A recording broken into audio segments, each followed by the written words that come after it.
Hay muchas preguntas con las que nos enfrentamos a diario. Todos buscamos respuestas que harán una verdadera diferencia en nuestras vidas. Es difícil imaginar que esas respuestas están justo frente a nosotros. Prepárate para encontrar respuestas en la Biblia con Bayless Conley. Hola amigo, me alegra que estés con nosotros hoy. Sabes, todos queremos orar y hacerlo efectivamente. Queremos orar y saber que Dios nos escucha. Queremos orar y ver respuestas a nuestras oraciones. Si eso quieres, querrás tener una vida de oración influyente, una vida de oración que produzca fruto. Bueno, el mensaje de hoy es para ti. Hablaremos sobre diferentes posturas del corazón cuando se trata de la oración.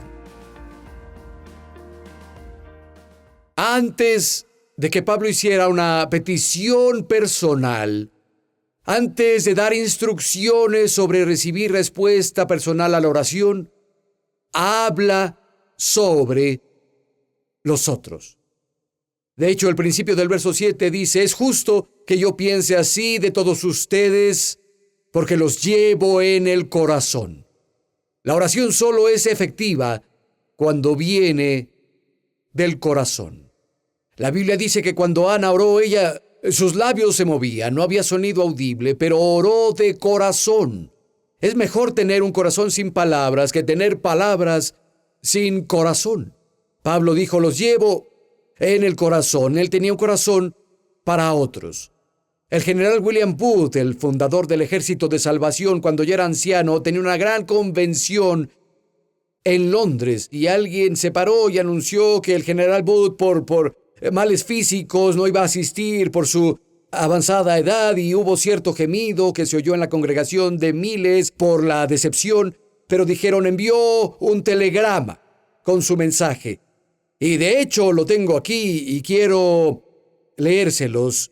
Dice: queridos delegados de la Convención del Ejército de Salvación, otros, firma el general Booth. Es tal vez el sermón más famoso que él predicó. Es seguramente uno de los sermones más importantes que predicó. Una palabra: otros. Hay un poema que dice: Señor, déjame vivir día a día de forma tan poco egoísta que aun cuando me arrodille a orar, mi oración sea para otros. Otros, Señor, sí, otros. Deja que mi lema sea: ayúdame a vivir para otros, para que viva como tú. Y saben, nadie ejemplificó tener un corazón para otros más que Jesús, incluso cuando estaba sobre la cruz. Piénsenlo, por favor. Él fue traicionado, fue olvidado, fue rechazado, se habían burlado de él, mintieron sobre él, lo golpearon varias veces en la cara, lo golpearon con una rama en la cabeza. Su espalda estaba abierta por el látigo romano, una tortura a la que la mayoría no sobreviven. Él fue clavado a la cruz y suspendido ahí, desnudo, humillado, de nuevo avergonzado y ridiculizado por la multitud burlona. Y su sufrimiento francamente va más allá de la comprensión, porque su propia alma, según Isaías, fue hecha ofrenda o sacrificio por el pecado. El cielo está a punto de oscurecerse, el Padre está a punto de darle la espalda a su Hijo, y Jesús no dice una palabra sobre su sufrimiento, o su angustia, o su dolor. Lo que Él dice es: Padre, perdónalos, porque no saben lo que hacen. Antes de decir: tengo sed, antes de decir: Dios mío, ¿por qué me has abandonado? Antes de decir: consumado es, o en tus manos encomiendo mi espíritu, antes de decir algo relacionado a él directamente, se volteó a un ladrón moribundo crucificado a su lado y dijo: seguro te digo que hoy estarás conmigo en el paraíso. Amigo, Jesús murió amando a otros. Lo que nos lleva a una, en mi opinión, de las cosas más sorprendentes registradas en las Escrituras.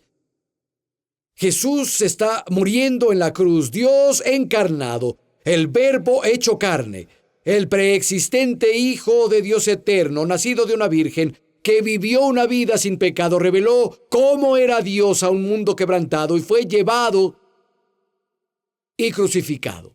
El destino de la humanidad literalmente está en la balanza. Si Él bajara de la cruz, moriríamos. Pero si se quedaba ahí, podríamos vivir con Dios para siempre. Es el momento más importante en la historia de la humanidad. Imagínalo ahí, si puedes, nacido de una virgen. El Cordero de Dios, velo ahí, el sacrificio perfecto, la única esperanza para la humanidad. Espera, está a punto de hablar. Va a decir algo en este crítico momento de toda la historia, mientras el cielo contiene la respiración. ¡Shh! ¿Qué palabra va a darnos? ¿Qué lección va a enseñar? ¿Revelará algunas de las maravillas del reino venidero? ¿Hablará sobre la doctrina de la justificación? ¿Va a dar una tesis sobre la santidad? Escuchen. Está a punto de decir algo. Él mira desde la cruz y dice: Juan, cuida de mi mamá. Mamá, Juan va a cuidar de ti.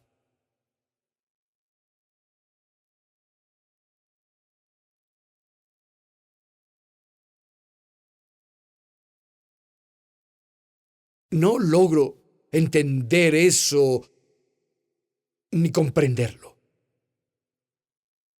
El momento más importante en la historia de la humanidad. ¿Y qué hizo? Juan, cuida a mi madre. Mamá, no te preocupes. Vas a vivir con Juan ahora. Qué impresionante Salvador es Él. Tenía un corazón enfocado a otros. Y número 2, la segunda postura del corazón es un corazón lleno de expectativas. Capítulo 1 y verso 19 dice: porque sé que esto resultará en mi liberación. Por su oración y la suministración del Espíritu de Jesucristo, conforme a mi más grande expectativa y esperanza de que nada seré avergonzado, antes bien con toda confianza, como siempre, ahora también será magnificado Cristo en mi cuerpo, tanto si vivo como si muero. Vean esta carta, esta epístola de Filipenses se escribió en una prisión romana. Pablo era prisionero en Roma. Y dijo: sé que van a orar, el Espíritu Santo va a suplir lo que necesitan, yo voy a ser liberado. Pero dijo estas palabras: según mi más grande expectativa. Eso es importante. Según mi más grande expectativa. Mucho de lo que experimentamos de Dios en oración es en proporción directa a nuestras más grandes expectativas. Y Pablo tenía dos expectativas. La primera era temporal. En el verso 19 dice: sé que esto va a resultar en mi liberación, hablando de su liberación, salir libre de la prisión. Era algo temporal que le confiaba a Dios. Ustedes oren, el Espíritu Santo va a responder y no sé cómo va a pasar, pero voy a ser liberado. Tenía una expectativa temporal que era bueno, pero también en segunda tenía una expectativa eterna que encontramos en el verso 20. Que Cristo sería magnificado al vivir su vida o entregar su vida. Y debemos tener una expectativa en ambos niveles. Solo tener la primera expectativa de la liberación temporal, la ayuda temporal, la bendición temporal, sin tener la segunda expectativa de llevar gloria a Dios con nuestra vida y, si es necesario, con nuestra muerte, lleva al egoísmo. Es como los israelitas que anhelaron carne en el desierto. Dios les concedió su deseo y mandó codornices al campamento en abundancia. Pero dijo: junto con las codornices envió aflicción a sus almas. Si es una bendición física y material mientras está seco y marchito espiritualmente, no es el plan de Dios para nadie de su pueblo. Solo lean sobre la iglesia de la Odisea en Apocalipsis capítulo 3 y sabrán que no es lo que Dios quiere. Ellos eran muy ricos, eran económica y materialmente bendecidos, pero estaban muy lejos de Dios. Ahora, dicho eso, aún llegamos al hecho de que mucho de lo que experimentamos y recibimos de Dios es de acuerdo a nuestras más grandes expectativas. Creo que no deberíamos tener un montón de expectativas raquíticas, irrisorias, insípidas. Creo que nuestras expectativas de Dios deben ser grandiosas. Les daré algunas razones simples para tener grandes expectativas. Número 1, porque Dios nos ha dado promesas excedentemente grandiosas y preciosas. Segunda de Pedro, capítulo 1, verso 4, dice que nos ha dado no solo promesas, no solo grandes promesas, sino excedentemente grandes y preciosas promesas, para que sean partícipes de su naturaleza divina. La promesa es lo que nos conecta con la naturaleza de Dios. Amigo, lo que estés enfrentando hoy, física, emocional, material o espiritual, tu respuesta se encuentra en la naturaleza de Dios. Y lo único que te conecta con la naturaleza de Dios es una promesa. Es tu conducto a la naturaleza de Dios. Por eso Dios llama a esas promesas excedentemente grandes y preciosas. El Salmo 130, verso 5 dice: esperé en el Señor, espero expectantemente, y en su palabra he puesto mi esperanza. Leí la historia sobre un sitio de construcción. Estaban construyendo un nuevo complejo habitacional, tenían que quitar muchas secciones de árboles y, ¿saben? Uno de los trabajadores se subió al árbol, iba a cortar las ramas antes de cortar el tronco y dijo: oigan, hay un nido de aves aquí, está mamá ave y unas aves bebé. Y el capataz era un chico sensible y, para la sorpresa del trabajador, dijo: muy bien, deja ese árbol en paz. Lo dejaremos para el último. Nos encargaremos de todo lo demás y cuando sea necesario lo cortaremos. Y de hecho pasaron un par de semanas y finalmente el capataz dijo: ¿saben qué? Ese árbol tiene que estar derribado hoy. El trabajador subió al árbol y la mamá ave y los bebés ya no estaban.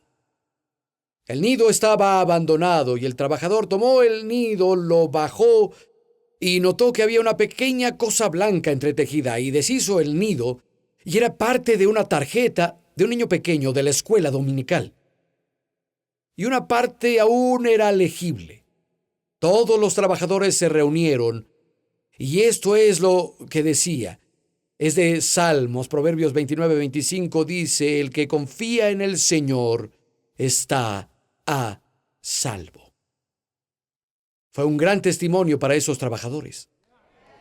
Amigo, las promesas de Dios pueden cuidarte. En segunda, debemos tener grandes expectativas porque tenemos el registro de lo que Dios ha ayudado en el pasado. En primera, tenemos el registro de las Escrituras. Esas historias están en la Biblia para inspirarnos y animarnos.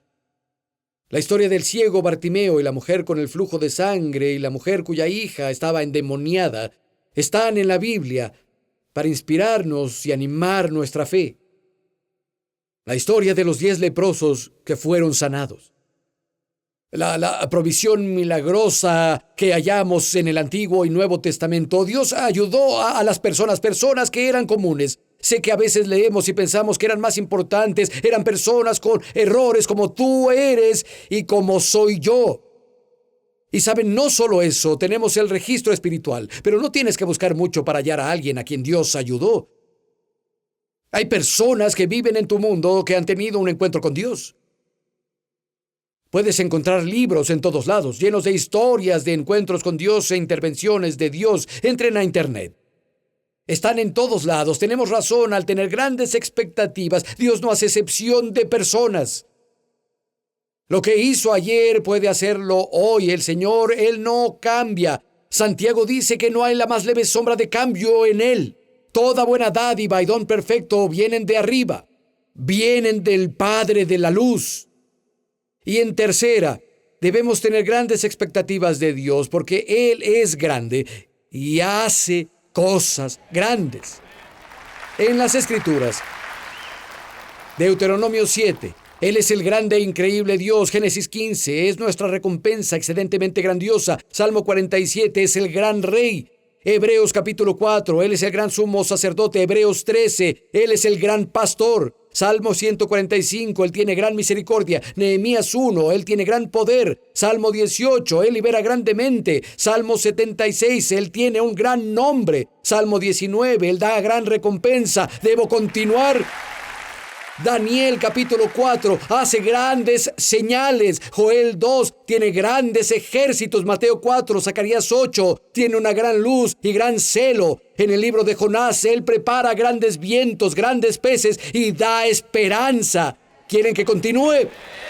En Joel capítulo 3, el día de su venida será llamado grande. En Marcos capítulo 4, Él trae gran calma a las tormentas del mar. En Hechos 8, Él trae gran gozo. En Hechos 4, Él da gran paz. En Primera de Corintios 16, Él abre grandes puertas eficaces. En Efesios 2, Él nos ama con gran amor. En Hebreos capítulo 2, nos trajo una gran salvación. En segunda de Pedro 1, Él ha dado excedentemente grandes y preciosas promesas. Apocalipsis 18, Él da gran autoridad. Apocalipsis 20, se va a sentar en un gran trono blanco a juzgar. Apocalipsis 21, Él ha preparado una gran ciudad para nosotros. Amigos, su sabiduría es incomprensible, su compasión es inagotable, su clemencia no puede ser calculada, su bendición no tiene límites, sus planes son imparables, su guía es segura, su previsión está preparada, sus ángeles han sido enviados, su iglesia se volverá gloriosa. ¡Aleluya para siempre! Su cuidado es continuo, sus ojos siempre nos miran, su defensa no puede ser penetrada, su corazón está puesto sobre ti, no se puede medir su grandeza. Él es el que dijo: clamen a mí, yo responderé y les mostraré cosas grandes y poderosas que no conocen. Con razón el rey David dijo: grande es el Señor, adorémosle grandemente. Con razón Isaías declaró: clamen y giman, pues grande es el Santo de Israel. En medio de ustedes, amigo, servimos a un gran Dios que hace cosas grandes y debemos tener grandes expectativas. Y la tercera cosa, llegamos a Filipenses capítulo 4. La tercera postura del corazón es un corazón libre de preocupación. Filipenses 4, verso 6. No se inquieten por nada, más bien en todo, con oración y ruego, agradeciendo, presenten sus peticiones a Dios, y la paz de Dios, que sobrepasa todo entendimiento, cuidará sus corazones y mentes en Cristo Jesús. No te preocupes por nada. Habla con Dios sobre todo y Él te dará paz. Saben, tuve una crisis hace algunos años y aprendí una dura lección. Hice un trato de negocios con alguien de palabra. La persona llegó altamente recomendada y para mí mi palabra es sagrada. Preferiría morir que no cumplir mi palabra. Y él era hermano, nos dimos la mano, y estoy seguro de que cosas inesperadas pasaron en su vida, pero al final no cumplió su promesa en absoluto y me puso en una muy, muy difícil situación. Me vi en gran necesidad, sin recursos para cubrir la necesidad, y para mí fue insuperable y honestamente fue en espiral. Y eso no me pasa muy seguido. Saben, la mayor parte de mi vida soy muy nivelado. No tengo grandes ráfagas de entusiasmo y no me he hundido mucho en el pozo y yo estoy estable la mayor parte del tiempo. Tengo algunos amigos que me acusan de no tener pulso, pero no es cierto. Pero caí en una especie de espiral. No había esperanza para mí. Y por un par de días tuve esa melancolía oscura y de desesperación sobre mí. Y recuerdo que salí, me senté frente a la casa en la banqueta y dije: Dios, ¿qué voy a hacer? Y sentí que el Espíritu Santo me hablaba. Dijo, necesitas hacer lo que predicas. Haz lo que le dices a todos que hagan de la Biblia. Y dije, sí. Eso hice y tuve una asamblea con Dios ahí en la calle. Yo vacié mi corazón y le pedí a Dios que me ayudara. Y luego dice que tus peticiones sean conocidas con acción de gracias. Y comencé a levantar mis manos y caminé de un lado a otro, adorando a Dios y gritando, agradeciendo a Dios. Y sé que algunos de los vecinos me oyeron. De alguien estoy seguro de que me oyó, porque una semana después él estaba en su techo y gritó algo. Y dije, ¿qué dijiste? Él dijo, dije gloria a Dios. Y dije, bien. Y saben, nada sobre la circunstancia cambió, pero todo cambió. Esa pesadez sobre mí me dejó y tuve una paz que no podía explicar. Mi corazón estaba lleno de paz. La paz estaba en mi mente como una cobija y no sabía qué iba a pasar, pero dije, lo pongo en manos de Dios. Y ¿saben qué? Dios intervino y nos ayudó desde una fuente muy inesperada. Y sobrepasamos algo que no podía ver cómo resolver. No te preocupes por nada, ni por tus hijos, ni por tus finanzas, ni por tu salud, ni cómo está la política en el país. No te preocupes por nada. Pero en todo, ora. Deja que tu petición sea conocida. Y luego, agradece a Dios. Él promete darte paz. En 1979, estaba en la iglesia bíblica. Un amigo mío era pastor de California que vino, yo vivía en otro estado. Él trajo a alguien de su iglesia y deben imaginarlo, esto fue antes de las PCs. No había teléfonos celulares. Yo tenía un teléfono fijo en mi apartamento, tenía un colchón en el suelo, unos ladrillos con algunas piezas de madera encima, eran mi mesa, tenía un viejo sofá y una mesa de plástico con unas sillas de metal que parecían que venían del basurero. Era una casa para mí y ellos estuvieron ahí, se quedaron la noche ahí, viajaron todo el país para quedarse en la noche y conducir de regreso unos 2,000 kilómetros a donde vivían. Y me llamaron en ese teléfono fijo que tenía en mi apartamento. Preguntaron por el pastor. Le di el teléfono. Ya era tarde en la noche y nosotros íbamos a salir a ver una película ya tarde. Pude escucharlo hablar, sentí que era muy serio. Colgó el teléfono y dijo, mi esposa se colapsó en la tarde. La llevaron al hospital de emergencia, le hicieron un escaneo cerebral, le encontraron un tumor en el cerebro. Ella está parcialmente paralizada. Y dijeron que nuestro hijo, ella estaba embarazada, él dijo, nuestro hijo está en peligro, creen que podría perder al bebé. Y estaba aquí a 2,000 kilómetros de casa y recibió la noticia de que su esposa tenía un tumor en el cerebro, estaba parcialmente paralizada y en el hospital, y que podría perder a su primer hijo. Él dijo, debemos orar. Y recuerdo que nos dimos la mano, comenzamos a orar. Y yo estaba pensando, bien, se acabó, no dormiremos hoy. Vamos a orar toda la noche, vamos a estar postrados, clamando a Dios, hasta que el cielo se caiga. Oramos por unos minutos, y aún recuerdo su oración. Padre, te pido que me ayudes. Cuida de mi esposa. La pongo en tus manos, y Padre, confío en ti. Gracias por cambiar esto. Y dijimos amén. Luego miró arriba y dijo, bueno, vamos al cine. No podía creerlo. Literalmente dije, ¿qué? Él dijo, Bayless, no hay nada más que pueda hacer esta noche. Ya lo pusimos en las manos de Dios y mi Padre Celestial me ama. Él se encargará de mi esposa. Vamos a ver una película.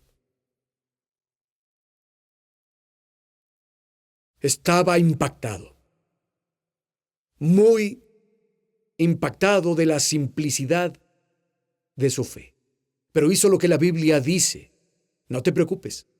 Haz que tu petición sea conocida. Da gracias. Y Dios te dará paz. A la mañana siguiente se levantaron temprano, condujeron de vuelta esos 2,000 kilómetros y cuando él volvió a casa me llamó. Y la parálisis había desaparecido en 24 horas. Le hicieron más escaneos y todo lo que encontraron, como él lo describe, hay algo como una bolsa vacía donde estaba el tumor y ya no hay nada más. Ellos la dieron de alta del hospital, el tumor desapareció, la parálisis desapareció. Y ella fue a tener a su hijo saludable. Un corazón libre de preocupación. Amigo, Jesús es quien lleva nuestra carga. La preocupación te lleva a una tumba temprana.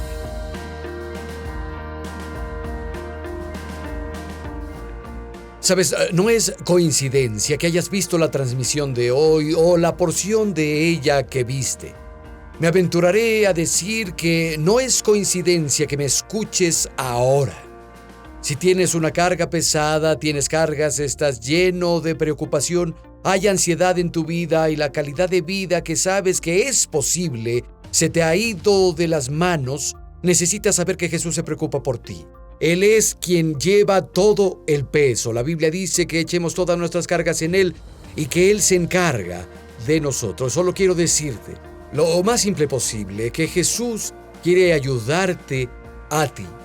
Eres importante para Él. Él te valora y quiere involucrarse en tu vida. Clama al Señor hoy día y no te decepcionará.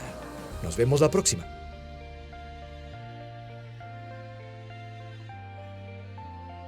Esperamos que hayas disfrutado el mensaje de hoy. Ordena tu copia del mensaje de hoy en DVD, CD o MP3, usando la información que aparece en la pantalla. Oramos porque crezcas en sabiduría, fe y poder que nos llega cuando escuchamos y aplicamos las enseñanzas de Dios en nuestra vida diaria.